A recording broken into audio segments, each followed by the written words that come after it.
and welcome back to Student of the Gun Radio. And if you're listening to this at the holiday season, Merry Christmas and a Happy New Year to everybody out there in the Student of the Gun listening audience. I am, of course, your host, Paul Markle, in case I didn't tell you that already. And on the other side of the board, working diligently, is Jared. Jared, how you doing today? I'm doing fantastic. I just want to say Merry Christmas to everybody that's listening. That's right. Merry Christmas. And if you want to combine Christmas and New Year's, then you can say Happy Holidays. But that's why Happy Holidays. In case, for those of you who went to public school in the last 20 years, the term Happy Holidays is not necessarily an anti-Christmas thing. The reason that it came about was because people, instead of saying Merry Christmas, Happy New Year, and all that stuff, just said Happy Holidays. But we say Merry Christmas around here because we're not afraid to. And if you're afraid to, you need to gut up and say Merry Christmas and quit being a hippie. You could say Merry Christmas and Happy New Year. That's not that much harder to say. And Happy New Year. All right. Now, Happy New Year to Crossbreed Holsters of Republic, Missouri. Check them out at crossbreedholsters.com. And Happy New Year to Kel-Tec Weapons of Cocoa, Florida. Check those guys out, keltecweapons.com. And our newest sponsor is Colt Manufacturing, Colt Firearms. You know Colt. Sam Colt and all that good stuff. They make black rifles and 1911s and all that jazz. You want to check out Colt at Colt.com. It's super easy. Now, this week, we've got a lot of stuff going. Last time we were with you, we told you about the new books. The new books are available they've been available for pre-order for a couple of weeks now. By the time you hear this, you should be able to go to our website and order them directly. Jared, you're going to be putting the links up again this week? Yeah, I'm going to be putting the links up again. And I actually had a very good question about the books. There's two of them. There's Armed and Smart and Armed and Smarter, correct? Yes. Yep. Okay, the Armed and Smart one I had, the guy that I met with, Kurt, up in Ohio, asked me, is the Armed and Smart book, is it like super basic, or is somebody that already knows the basics, can they read it and learn more? Well, yeah, that's a valid question. People are like, well, I already know enough.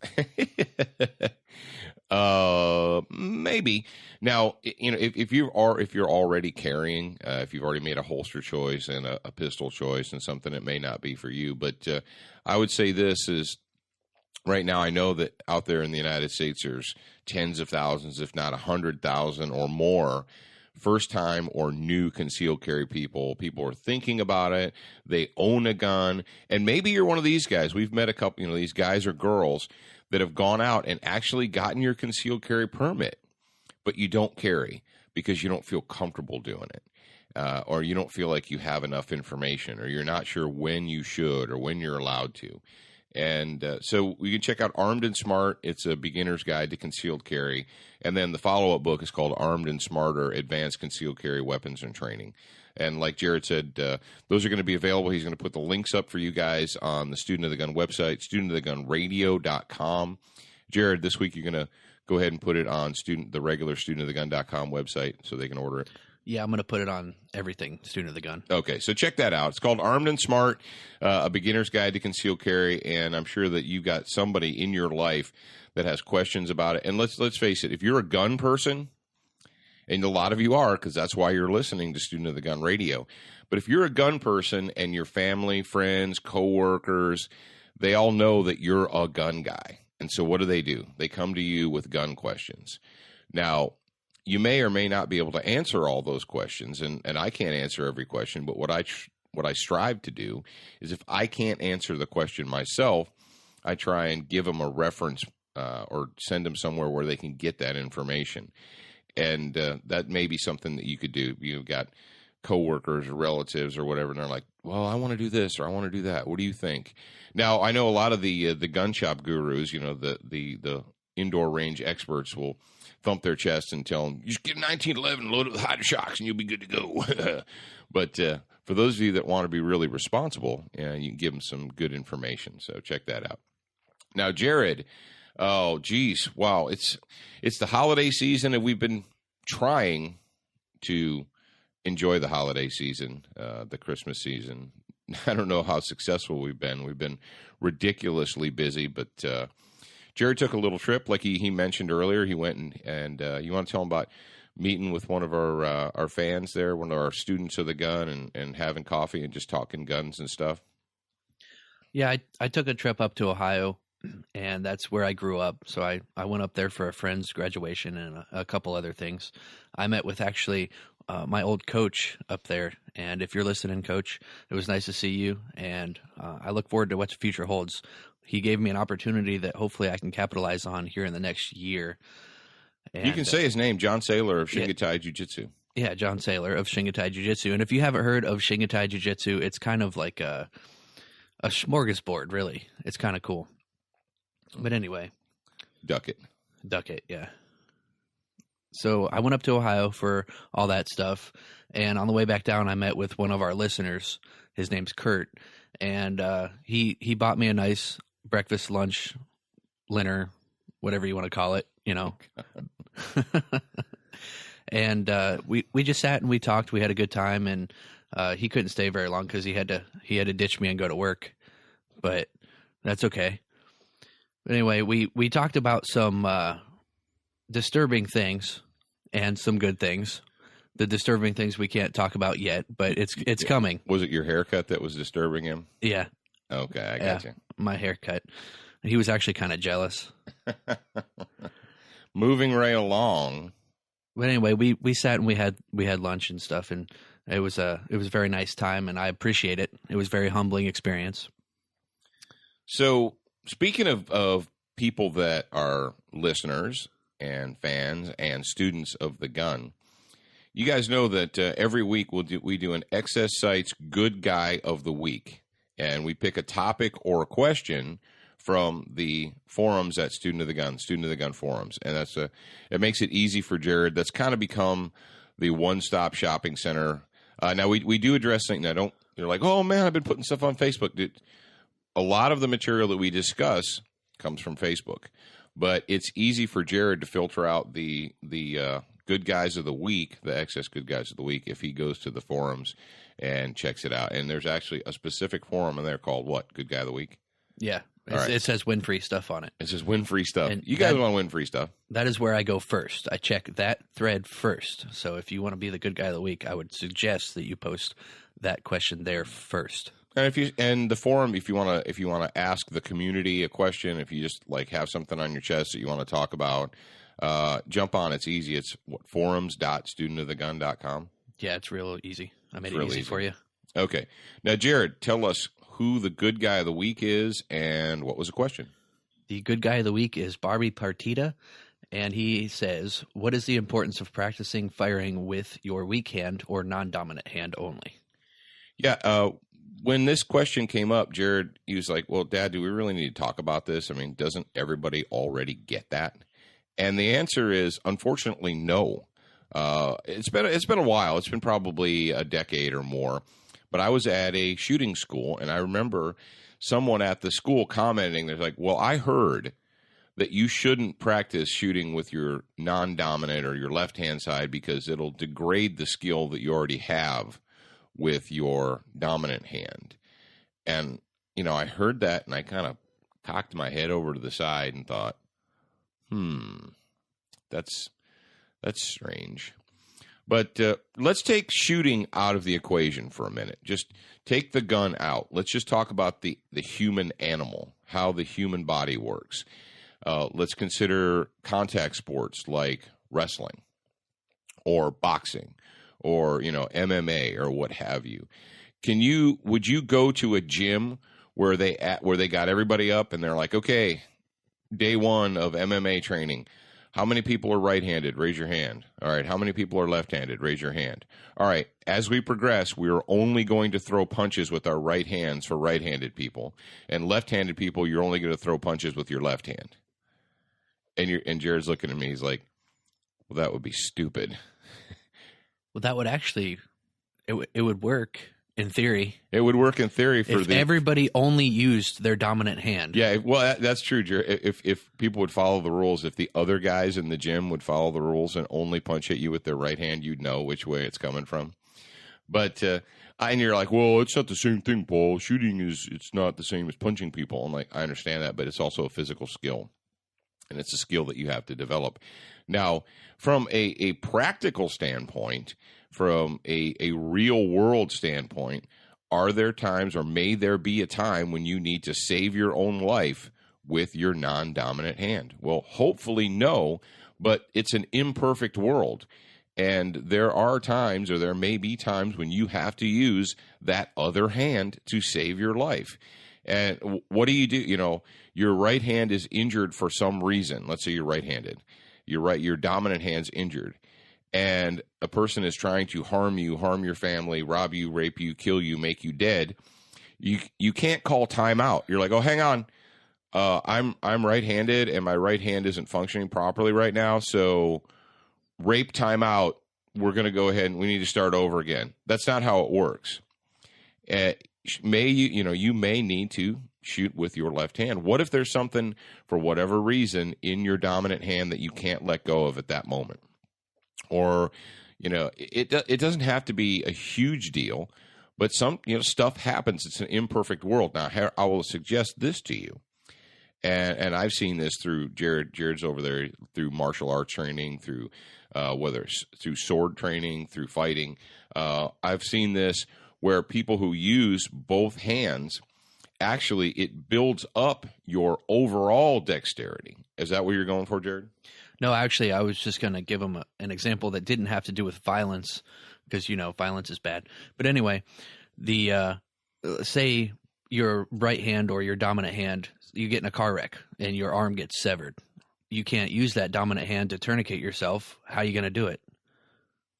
Well, how about surgery? Jared had surgery. You guys already don't know this, but he had reparatory surgery on his shoulder. And so he was a one-armed dude. He was a one-armed man for, 6 weeks or so. It doesn't always have to be something catastrophic. You could literally just have some type of surgery. You could sprain it or what have you. And, the question is this, is like, well, all right, well, that's no big deal, man, because, if I ever, my, dominant hand ever is, have to have surgery, or I break a wrist, or it's in a cast, so then I'll just use my other hand. So you're going to take that moment in time to start learning.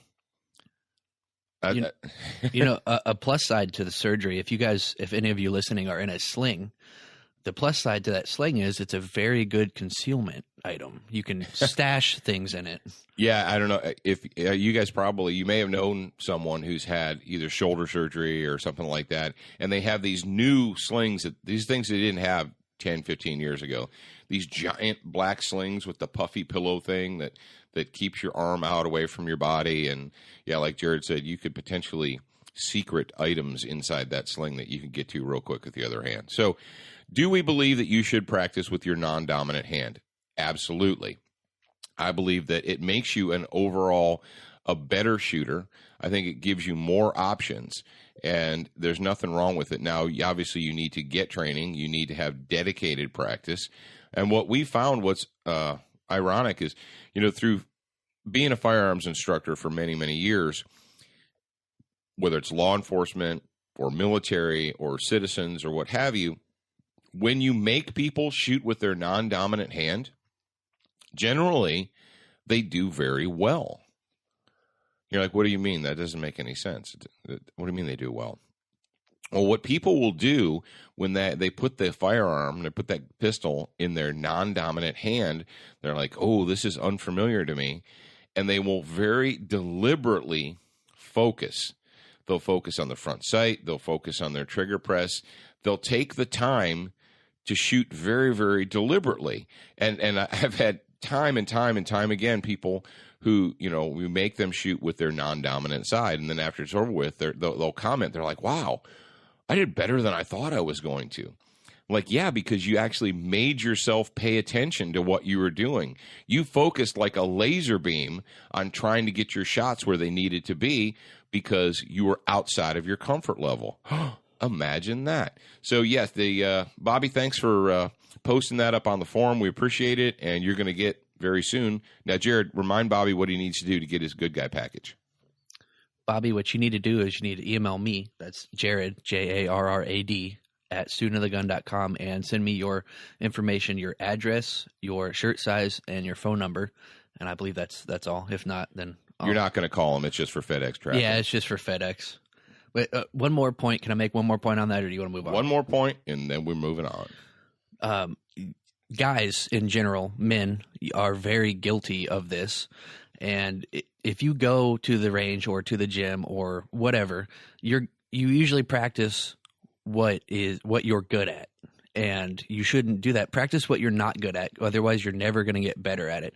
An example that I can think of off the top of my head is most bodybuilders, for example, they have this giant upper body because they pump their arms, they pump the iron with their arms, but they never work their legs because that's not what they're good at. And you see them walking around, you're like, how do you even stand up? You got these chicken legs. Okay. Well, Jared's you're angering bodybuilders, and they're gonna roid rage and come over here and kick you in the butt. Well, you have to walk over here first. So. No, but his point is well taken, and you want to be well rounded, and it's true. You're never going to improve unless you do the things that you're not good at. And you're like, well, but I don't want to do things I'm not good at because it doesn't make me look cool. I understand that. I got that. But go ahead and practice. And that's why a lot of guys won't practice at a public range with their non-dominant hand because they don't want to look not cool. So that you should do it. Now, in the United States of America, during the last week, there have been several stories that are in the media, the big media, and that have been grabbing your attention, whether it's on Facebook or on television or Twitter or what have you. Big media stories. And we're not going to get into them specifically. And you're like, well, how come you're not talking about this? And how come you're not talking about that, Paul? Well, number one, right now, I don't want to be just another guy that's talking about that story or whatever story it happens to be. But what I'm going to do for you is this. I'm going to give you a little checklist. And we've talked about this previously on the show, but I understand that there are a lot of new listeners to Student of the Gun Radio that may not have heard episode 10 or 11 or 12 or, even back to 4 or 5. But I'm going to talk. You want to jump in? I was going to say, if you haven't, then they're still on there. You should go listen. Well, yeah. I mean, they're archived, and you can always do that. But when we talked about how do you convince an armed citizenry to willingly or willfully disarm themselves? How do you convince people without actually putting a gun in their face? How do you convince them to be subservient? How do you do that? Well, there are 3 ways, and we've talked about these, but I'm going to remind you again. Through ignorance, distraction, and guilt. Now, the ignorance part, we've seen this for going on 3-4 decades in our public school system. We just, dumb down the education so that it's basically like chimpanzee level now. And not only that, but rather than, not just dumbing it down, you take away really important subjects and you substitute them with vapid garbage. Instead of talking about what you know and what you can prove, science, math, so forth, we do things like we talk about feelings, and we talk about Earth Day, and we talk about all this vapid garbage that means nothing, but it distracts us and it keeps you ignorant. Now there's 2 types of distraction. There's your distraction through your popular media, your pop culture media, your fantasy football crap, and your Dancing with the Stars and all that kind of garbage.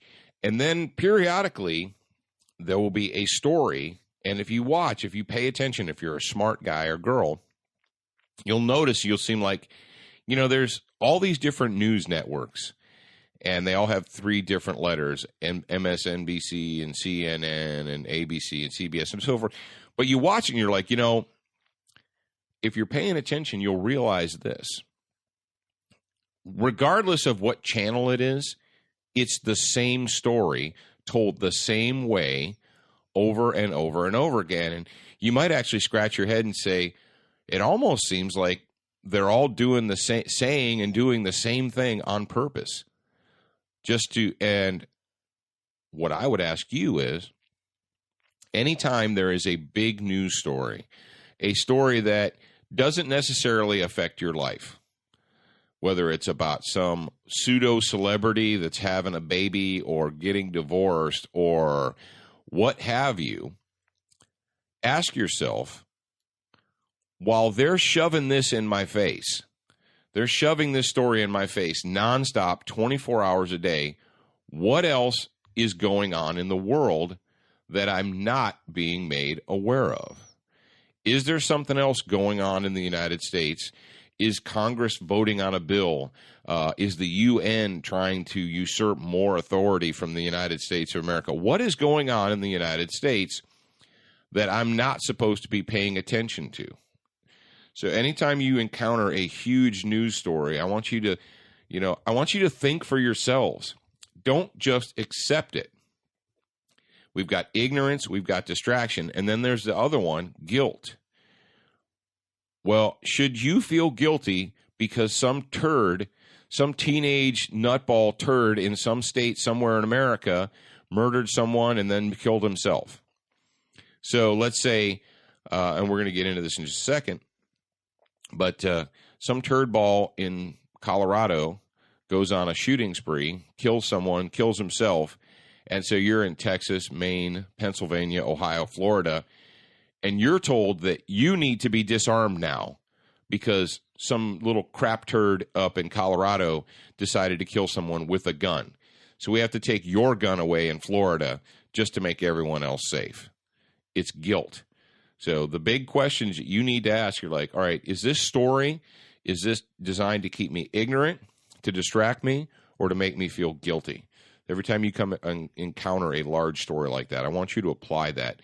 And you'd be amazed at how often you're like, I see what they're doing. They're trying to distract me from what's really going on. And correct me if I'm wrong. Ignorance is not always a bad thing. It's only bad if you are comfortable being ignorant. Everybody is ignorant about something, but change it. Change your ignorance. Well, ignorance, people are like, when you use the term ignorance, and that's another thing we've got going, Jared, is we've got a complete and total loss of the ability to speak the language and to use the language. And I'm sorry. Actually, I'm not sorry. I don't apologize. I'm disgusted by the fact that in the year 2013, and this didn't just start happening, it's been going on for a long time, that we have people that have an almost complete inability to successfully speak, write, and use the English language. Yeah, I know it's difficult, folks. I know the English language has a lot of different, idiosyncrasies as opposed to Spanish or German or any of the Romance languages. But let's face it, when you have people that barely can communicate in multisyllabic words, we're devolved into almost grunts and groans. And you're like, well, big deal. We know what you mean. Really? Do you know what I mean? Or is it just a bunch of grunts and groans designed to keep us ignorant? Use the language correctly, people, and I'm going to say this, and then I'm going to move on. If you see an animal, you see a squirrel, you see a dog, you see a cat, you see a horse, and you're curious as to what sex the horse is. Sex meaning whether it is male or female. That is sex. Male or female is sex. When you want to determine whether or not something is going to be a mama horse or a daddy horse, we're talking about the sex of the animal. That applies to humans, horses, dogs, cats, you name it. That's not the gender? No. Stop using the word gender in place of the word sex. I don't know who the person was that decided we couldn't use the word sex anymore. It is an appropriate word. It is used in the dictionary, and we need to use it correctly. Gender is used in language, in both the spoken and written language. Like, what do you mean? Gender is masculine, feminine, or neutral. He, she, it. Okay? It is neutral. She is feminine. He is masculine. In case you guys went to public schools and you don't understand that. And if you're feeling, here's what I want you guys to do. I want you to be my freaking ignorance warriors there. Anti-ignorance warriors. When you go to a job application, if those dunces hand you a piece of paper and it says gender on it, take a pen and cross it out and write sex and write male or female, okay? Your gender is masculine, feminine, or neutral. Animals are either male or female. There's no neutral. Sorry, you weren't born neutral. You're either born with a vagina or a penis. Sorry. if that shocks some of you out there in the listening audience. But that's just one of those things where we've got this PC weird, let's change the language because it makes us uncomfortable garbage going on. You want to take control of your life? You want to take control back of this nation? Take control of the language and start using it correctly. My dad's headphones are about to fly off his head from the steam coming out of his ears, so we're going to move on here, and we're going to actually talk about something that he kind of mentioned earlier, the Colorado shooting, the school shooting thing. All right, we've got more slave state news here. And as you probably know, yet another teenager in Colorado decided to go on a shooting spree in Arapahoe. I think Arapahoe is really near to Arapahoe County, for those of you who don't know. The Denver area, there's Denver, and then there's a whole bunch of suburbs that surround Denver, kind of like one large metropolitan area. And Arapahoe is actually part of that. I've been to Arapahoe County. Matter of fact, I may have been to, you know what just struck me, Jared? I may have been to this high school already. I didn't attend it. You remember when? You don't remember, because in 1993. In 1993, Pope John Paul II did the Catholic Church hosted a World Youth Day in Denver. And we had something like 250,000 to 500,000 people traveled into it. Probably was more than that. For all the people that are listening very diligently, tell them why you were in Denver or in that area. I was working as a professional bodyguard. I actually was working as the supervisor for a group of about 40 professional security people for the World Youth Day organization. Oh, you did that? Professional bodyguard, you said? Yeah, I got paid. They gave me money. Okay. And I did executive protection. Why are you making that face? Like, I was just wondering. Oh, okay. Because a professional is someone who gets paid to do what they're doing? Yeah, exactly. Yeah, okay. So anyway, long story short, all around the greater, Denver area and the surrounding metropolitan area, what they did is they opened up all these high schools so that, and the gymnasiums and what have you, and all these I guess, Catholic pilgrims, these World Youth Day people, they went in, they slept on the floors of the gymnasiums. And it's very likely that I actually did visit this high school. So I might want to check into that later. But let's talk about if you know anything about Student of the Gun, we don't think that you should give notoriety to douche nozzles, to turds, to pieces of human filth. Unlike CNN and MSNBC, we're not going to tell you the first, middle, and last name of the murderer, because we don't believe that murderers deserve notoriety. We don't believe that being a piece of human debris should garner you national attention. So we're not going to give you your little 15 minutes of fame, Johnny Turdball. But here's what we're going to do. We're going to talk about little Johnny Turdball. Little 18-year-old Johnny Turdball in Arapahoe County there decided that he was going to buy a shotgun legally, because when you're 18 years old, you can legally buy a shotgun and a .22 rifle and any other kind of rifle you want to buy. And he goes to the high school and he decides that he's had enough or whatever. And this is another thing that they say, well, why? I don't care why. Why doesn't matter. Well, why? We have to know why. All right, why? Why did little 18-year-old Johnny Turdball buy a shotgun and go to this high school and murder one of his fellow classmates and then murder himself? He killed himself. Why did he do that? You ask that question. Is there an answer that I can give you, that someone could give you, that would satisfy you and make you happy? No, there's not.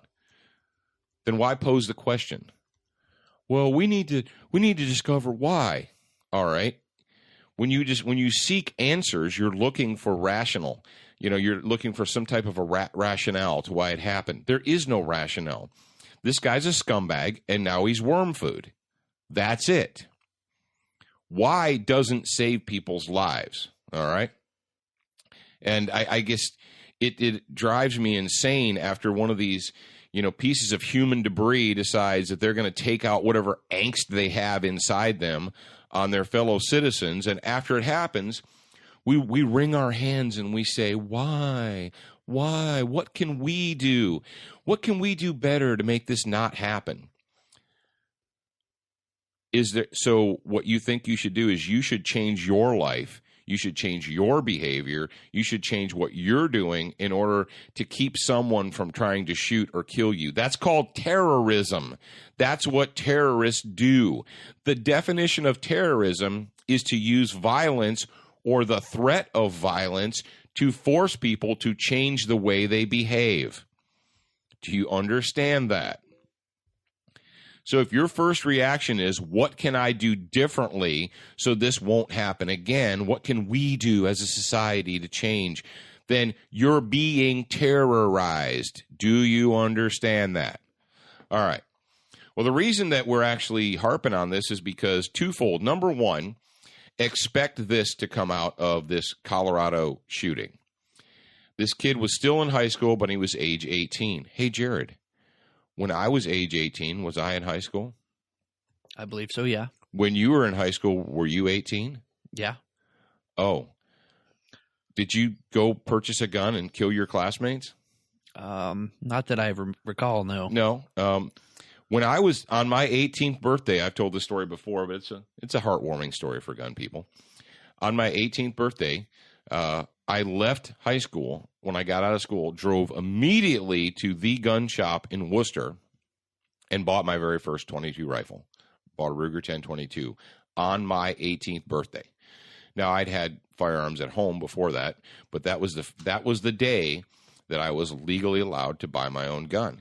And did I take the gun back to school and shoot people? No. I went out to a quarry, to a landfill, and I shot the snot out of old refrigerators and everything else that you throw into a landfill, because that's what you do. But here's what you're going to get out of this. Number one, I'm predicting that there is going to be a movement to change the legal firearms purchase age from 18 to 21. There are going to be people out there that are going to say, see, this just proves that we can't allow people who are under 21 to own firearms. And I'm not sure when the 21-year-old movement started, because as far as contracts and, being an adult, joining the military and so forth, in the history of our nation, 18-year-olds for decades and decades and decades, that was always the cutoff for when is someone an adult, when are they not. Well, we started blurring the lines about 20, 30 years ago when we started changing all the drinking ages to 21. Well, so technically you're 18 years old, you can get married, you can join the military, you can sign contracts, you're an adult, but you're not yet smart enough to purchase alcohol. And there are going to be people, I guarantee you, in the United States, the anti-gun ninnies, they're going to point to this thing and say, see, we need to close the 18-year-old loophole and change it so that only 21-year-olds can buy guns. Why is everything a loophole? Why would that be considered an 18-year-old loophole? Why can't it just be normal? No. It's not no. We have to do anything we can just for the children. Now, the last part of this story we want to talk about, and this is it's something that you know and that I know, but maybe your friends and family don't know this because they don't get any deeper than the 30 seconds that they heard on CNN. But this kid was a hardcore leftist. This turd, who's now worm food, was a hardcore leftist. He was a socialist. He was a pro-big government, Comrade Barry kind of guy. And you're like, what?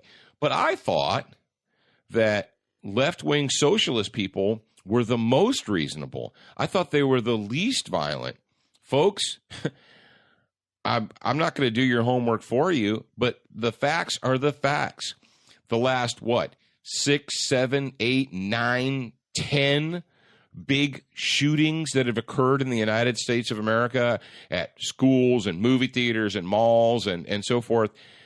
Once they get the bad guy and they put him down like the dog that he is, what do they find out? That they're registered Democrats, that they're socialists, that they're big government people. And this isn't one or two. This is a pattern of behavior, folks. And what really annoys me is that God forbid they be part of the Tea Party or a Republican, because that will be publicized over and over and over again. Well, you're absolutely right, Jared, because it doesn't fit the narrative. It's one of those, Al Gore and Man Bear Pig there. He likes to talk about inconvenient truths. Well, the inconvenient truth to the left-wing socialist, anti-gun, anti-freedom people is that the vast majority of these nut jobs are registered Democrats, hardcore socialists, you name it. Arapaho, the movie theater guy, this guy, you name it. Do your own research. I'm not going to do it for you. But they're all, the one nut job was part of the Occupy Wall Street movement. And that's hardcore socialist, communist, hippie. So let me put my analytical thinking headphones on real quick. So these people are in favor of gun control for the safety of whoever, right? So they want the AR-15 to be banned because it can be used to kill people. This dude used a shotgun. So they're telling you that you can have shotguns because they're okay to have. Well, it's Joe Biden's thing. The guy in the Navy Yard dude, what did he use, Jared? An AR-15 shotgun. Remember was it CNN or MSNBC? An AR-15, yeah. Yeah, reported the gun that he used as an AR-15 shotgun. Oh, apparently when you are a lazy turd in the big news media, every gun that is black and is more than 2 feet long is an AR-15.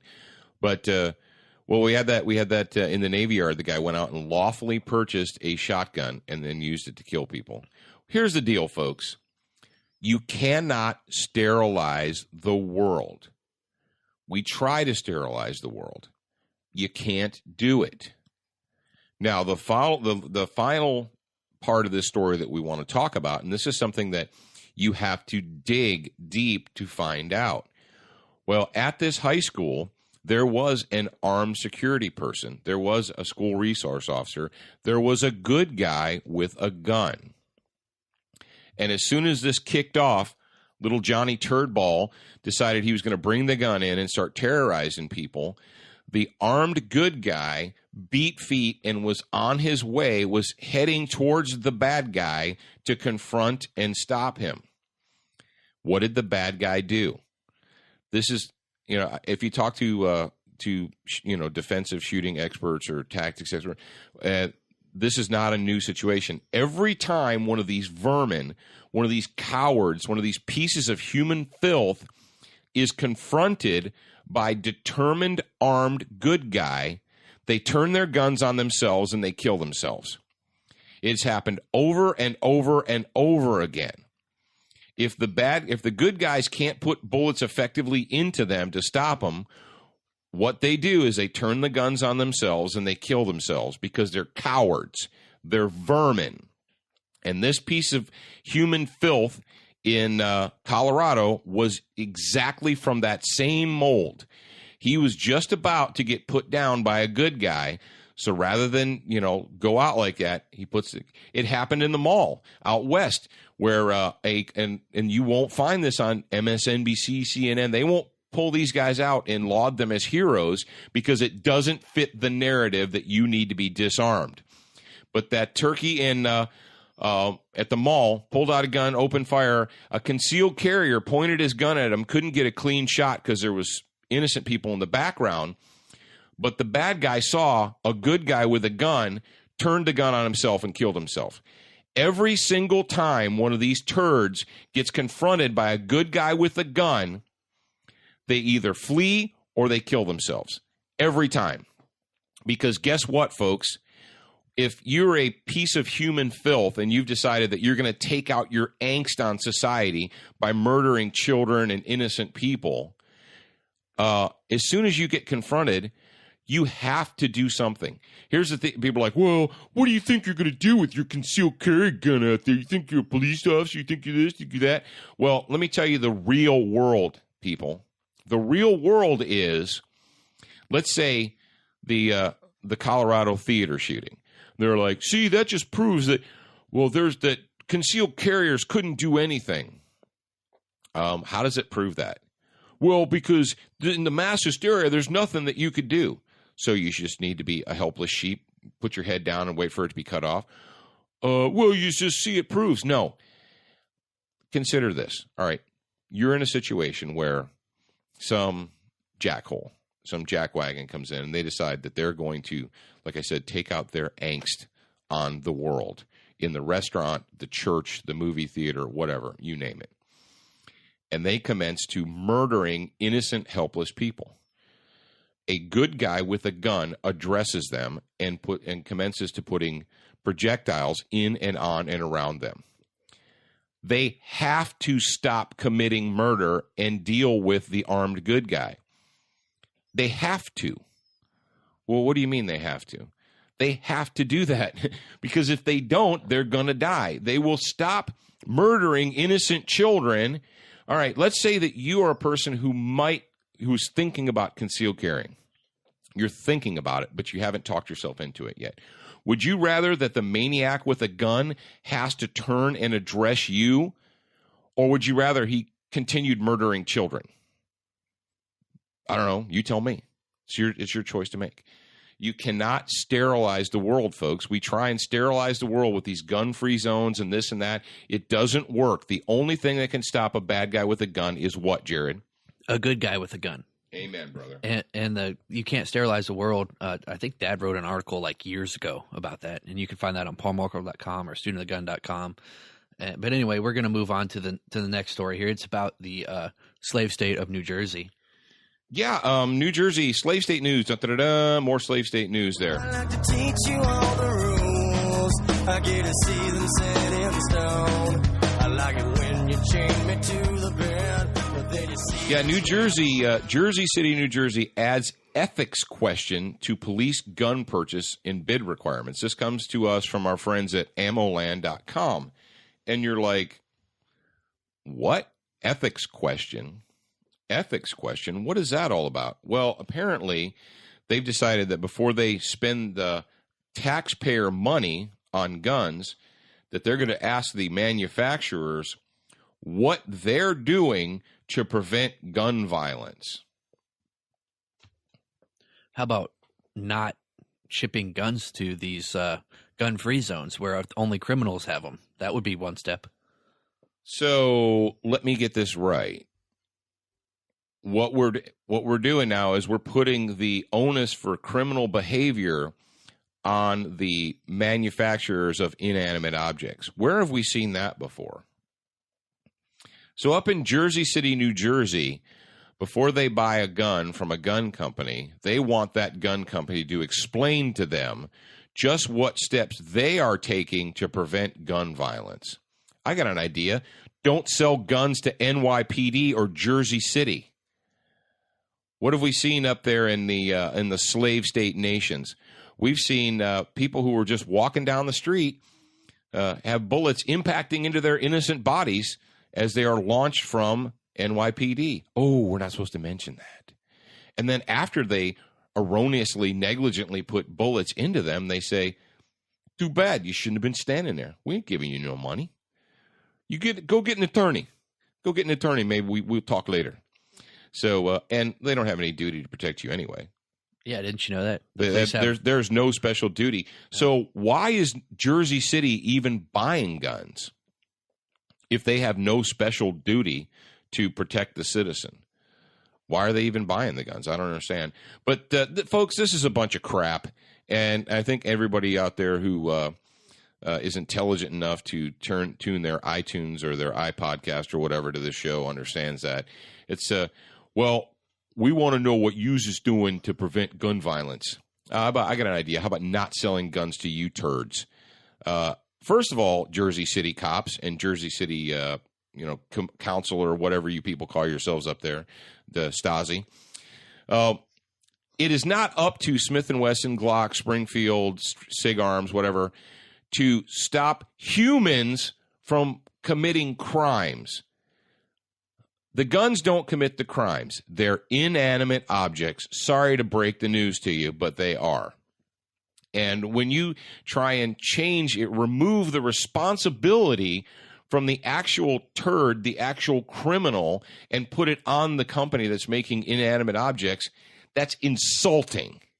It's insulting to me, and it should be insulting to you. And I'm sick to death of these statists, these us versus them, we are the special gifted class and you are the peasantry. I'm sick to death of them, and I'm sick of New Jersey, and I don't want to hear any more from New Jersey for at least a week. And if you're a firearms manufacturer and you're listening to this, if you have to go through this, what is the sellout point? Where's your line to being a sellout? Why would you – okay, you're awarded a contract if you answer these questions correctly or whatever.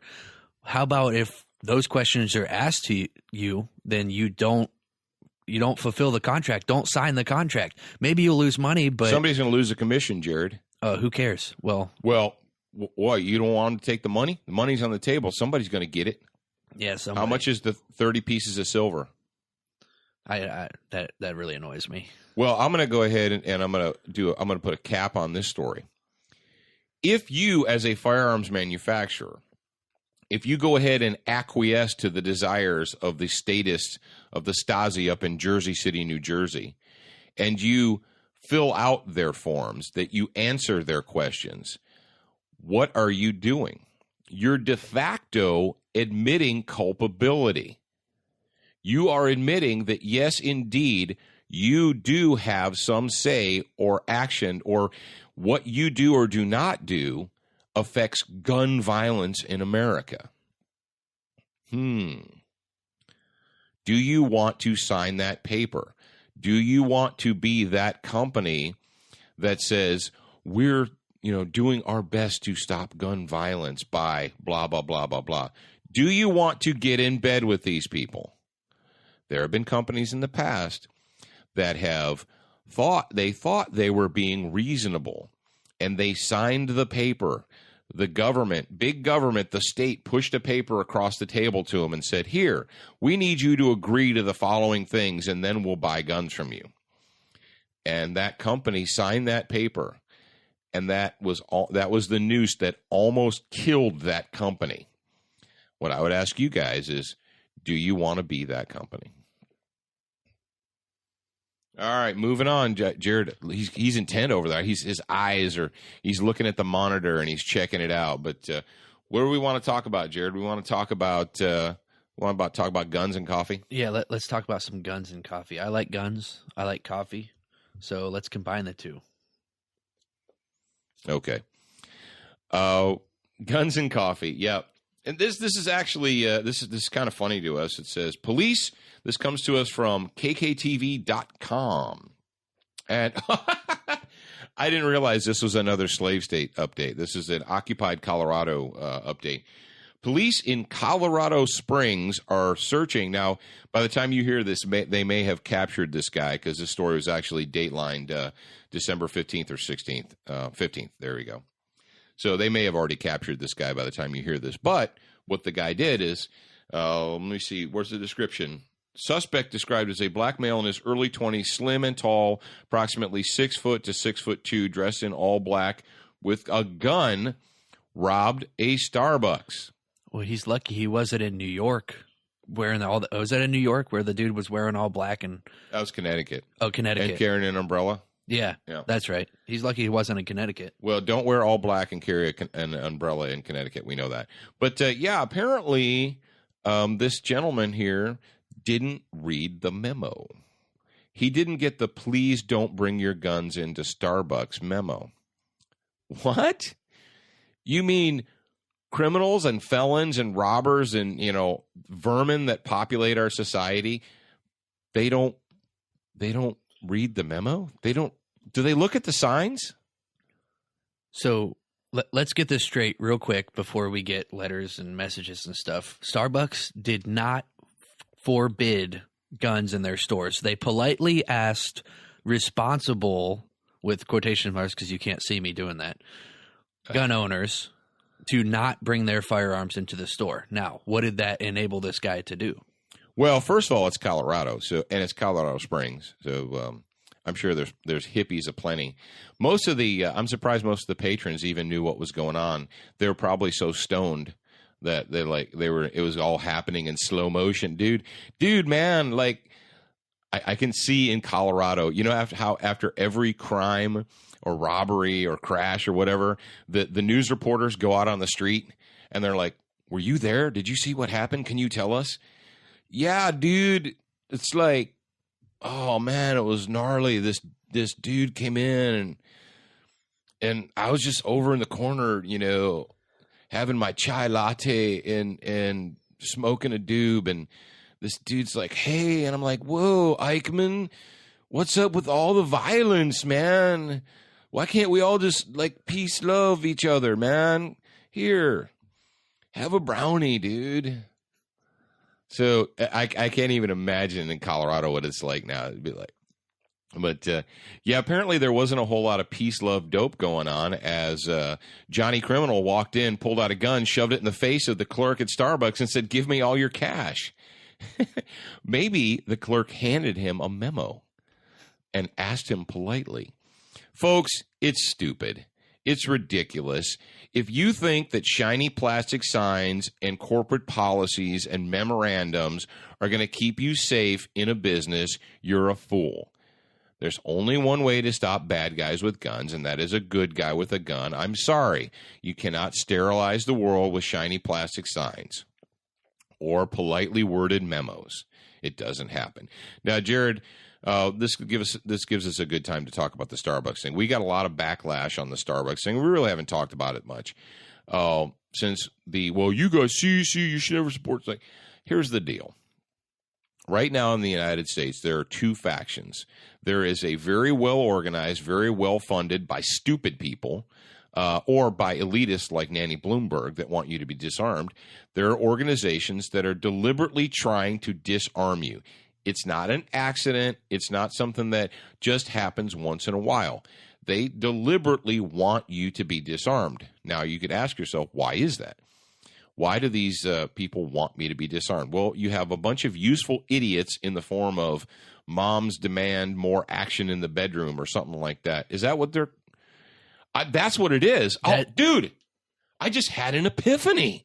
Remember we talked about this here recently. We're like, what is up with all these moms that they have all this, these moms this and moms that they have all this time to go out and protest, protest against gun owners and against, the loopholes and gun shop loopholes and more signs and stickers.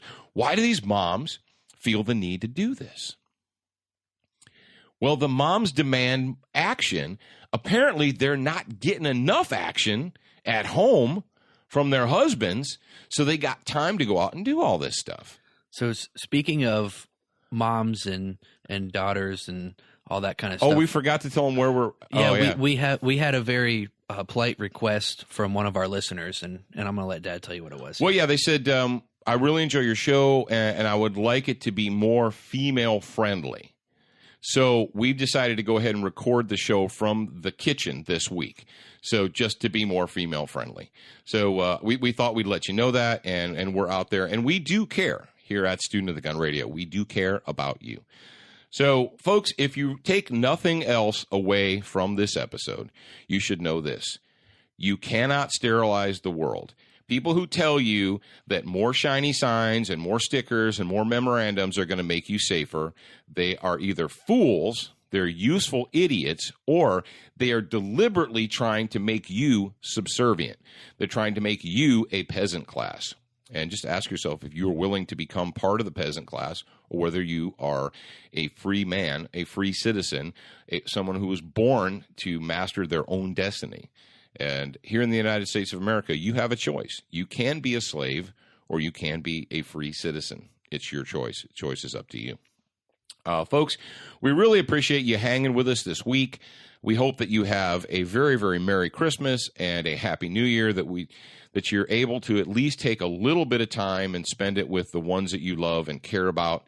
Now, don't forget about Student of the Gun TV. It's on every week. Dish Network Channel 266. That's Hunt Channel TV. And right now, as you hear this, we're airing Sunday nights at 7 p.m., but the show is moving to Mondays at 9.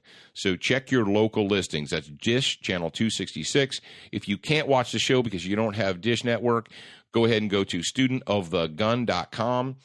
you can watch the show in HD from any mobile device that you want to. How cool is that? That is pretty cool. Oh, speaking of that, there's an app for the Android users. Okay, it basically mirrors what's on the iTunes. It's called IPP Podcast Player, and if you have an Android device and you want to listen to us on there, That's or right. any of your favorite iTunes podcasts, do it there. There you go. Jared, do we want to remember? Oh, don't forget about our Christmas giveaways. We're giving away the EOTech Optic Combo, the HH2 Optic Combo. We're giving away the Blackhawk Legacy Lights, the Night Ops Legacy. We're giving those away all during the entire month of December. And if you want to check out the winners list and the products, all that, you can go to our official Student of the Gun Facebook page, or you can just go to studentofthegun.com. And I've got one more thing to say before we leave. If you are at home enjoying the holiday time, the Christmas time, the New Year time with your family, on Christmas Day or sometime soon during this holiday season, take the time to, remember or to honor the people that don't have the luxury to spend time with their family during this season. You mean like people that are in federal prisons? No, like the people that are making what we do possible. You can say, the men and women of the United States Armed Forces. There you go. Okay. And to my buddy Shane, who's in Afghanistan. Shane, I hope you can hear this. How you doing, buddy? Take care. Hope you're enjoying a white Christmas. I guess they have white Christmas in Afghanistan. So, folks, don't forget, you're a beginner once, but you should indeed be a student for life.